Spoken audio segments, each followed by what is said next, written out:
এসে গেছি নববর্ষের সাজ নিয়ে এসে গেছি। যেরকম কথা দিয়েছিলাম তেমন কিন্তু আমি রেখেছি। আমি কিন্তু একদম ফুল রেডি হয়ে চলে এসেছি। লুকটা একদম সিম্পল রাখার চেষ্টা করেছিলাম, জানি হয়নি। তো আজকে পুরো হ্যান্ডমেড জুয়েলারি পরেছি, এটাও হাতে কাজ করা, এগুলো হাতে কাজ করা। তো কেমন লাগছে আমাকে অবশ্যই জানাবেন। আপনাদের আজকের দিনটা কেমন কাটলো অবশ্যই জানাবেন। সারা বছরটা শুরু হলো, সবাই ভালো কাটুক, সবাই ভালো থাকুক, এটাই প্রার্থনা করি ভগবানের কাছে। তো এবার যাবো মেলায়, সেটাও আপনাদের সাথে শেয়ার করবো।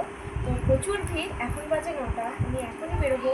তো 9টার সময় যাবো, কারণ ওখানে প্রচুর ভিড় হয়। আমাদের ডায়মন্ড হারবারে রাখাল ঠাকুর তলা নাম করা, যারা আমরা জানি, তারা তো যারা থাকে তারা তো সবাই জানে। তো চলো যাওয়া যাক। চলে এসেছি মেলায় চলে এসেছি। তো আমরা গেছিলাম ওই 9:45টার দিকে। তবু মেলায় ভিড় দেখেছেন, প্রচুর ভিড় ছিল। কিন্তু আপনারা যারা যাবেন তারা তো জানেন, একদম ট্রেন লাইনের অপোজিটে। কিন্তু যারা ডায়মন্ড হারবার থাকে তারা তো জানেন, পয়লা বৈশাখটা প্রথম দিন বছরের, ওইখানে না গিয়ে কিন্তু হয় না। ডায়মন্ড হারবার প্রত্যেকটা মানুষ একবার হলেও কিন্তু এই রাখাল ঠাকুর তলায় আসে। তো আপনারা যারা এখনও যাননি অবশ্যই ঘুরে আসুন, খুব ভালো লাগবে। ভিড়টা দেখেছেন, প্রচুর ভিড় ছিল। কিন্তু এখানে বাতাসে হরিলুট হচ্ছিল, পেছনে গান গাইছিল, প্রোগ্রাম হচ্ছিল। তো আমি এখানটায় প্রণাম করে বাইরে বেরিয়ে একটুখানি ঘুরে নিচ্ছিলাম, চারিদিকটা একটু দেখে নিচ্ছিলাম। প্রচুর ভিড় ছিল, তাই আমরা সেভাবে আজকে আর বেশি ঘুরিনি।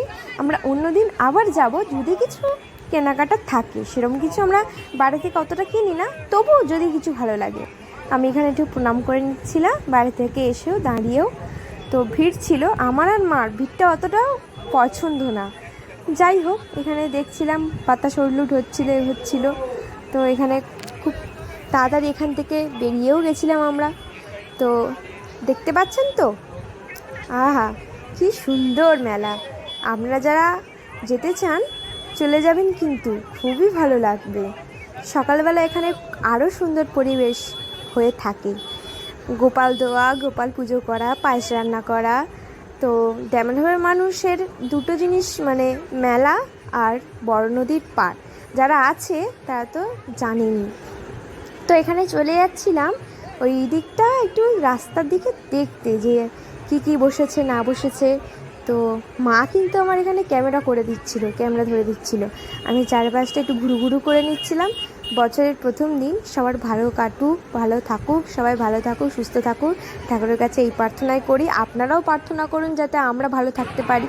এখানে মায়ের মন্দিরে ঢুকে আগে প্রণাম করে নিলাম এবং মায়ের কাছে আশীর্বাদ চেয়ে নিলাম সবার জন্য। সবাই ভালো থাকুক, সুস্থ থাকুক, এটাই চাইবো। আপনারাও সবাই পাশে থাকবেন যাতে আরও এগিয়ে যেতে পারি।